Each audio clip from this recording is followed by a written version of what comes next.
ఈ రోజున చైత్ర శుద్ధ నవమి, శ్రీరామ నవమి, పునర్వసు నక్షత్రం, శ్రీరామచంద్రమూర్తి జన్మ నక్షత్రమైనటువంటి ఈ రోజున యావత్ భారతదేశమంతా కూడా, ప్రపంచమంతా కూడా శ్రీరామచంద్రమూర్తి వేడుకలు వైభవోపేతంగా జరుపుకునేటటువంటి పర్వదినం.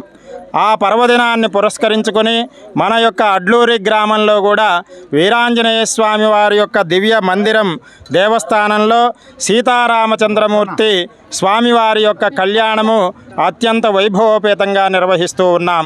అటువంటి కళ్యాణ మహోత్సవం శ్రీరామచంద్రమూర్తి అంటే సాక్షాత్తు శ్రీమన్నారాయణ అవతారం. ఆ శ్రీమన్నారాయణుడే భూమిపై అవతరించినటువంటి అవతారమూర్తి శ్రీరామచంద్రమూర్తి. రామో విగ్రహాన్ ధర్మ అన్నారు. ధర్మానికి నిలువెత్తు రూపము శ్రీరామచంద్రమూర్తి. శ్రీరామచంద్రమూర్తిని చూచి బ్రతకడం నేర్చుకోవాలి మనమందరం కూడా. దేవుడే మానవుడై మనిషి ఎలా మెలగాలో, అటువంటి బంధాలకి మాటలకి ఎంత విలువ ఇవ్వాలో ఆచరించి చూపినటువంటి మహానుభావుడు శ్రీరామచంద్రమూర్తి. అంతేకాకుండా తండ్రికి ఇచ్చినటువంటి మాటకి కట్టుబడి 14 సంవత్సరాలు అరణ్యవాసం చేసినటువంటి వాడు శ్రీరామచంద్రమూర్తి.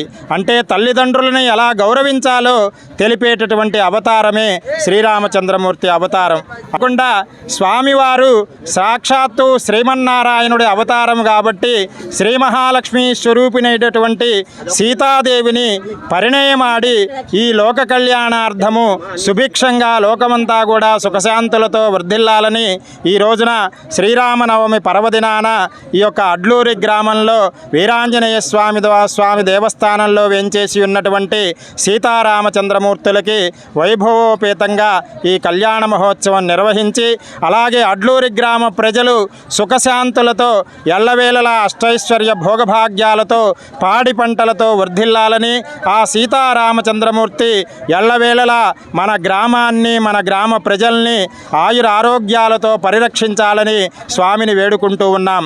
జై.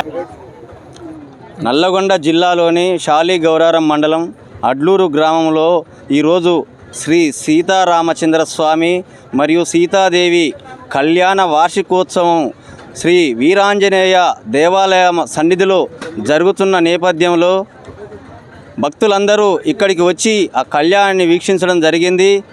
కాబట్టి ఆ భగవంతుని ఆశీస్సులు ఎల్లవేళలా ఈ గ్రామ ప్రజల మీద ఉండాలని, గ్రామంలో రైతులు ప్రజలు అందరూ సుఖ సంతోషాలతో పాడి పంటలతో విలసిల్లి ఈ దేవాలయ అభివృద్ధికి భక్తులందరూ ప్రజలందరూ తోడ్పడి గ్రామంలో దేవాలయాలకు పూజలు జరిగినట్లయితేనే గ్రామము సుఖ సంతోషాలతో అష్టైశ్వర్యతతో ఉంటుంది. కాబట్టి గ్రామ ప్రజలందరూ దేవాలయాల మీద శ్రద్ధ పెట్టి ఈ దేవాలయాలను కాపాడాలని ఈరోజు ఇక్కడికి వచ్చిన భక్తులందరికీ శ్రీరామనవమి సందర్భంగా శుభాకాంక్షలు తెలియజేస్తూ ధన్యవాదాలు తెలియజేస్తున్నాను.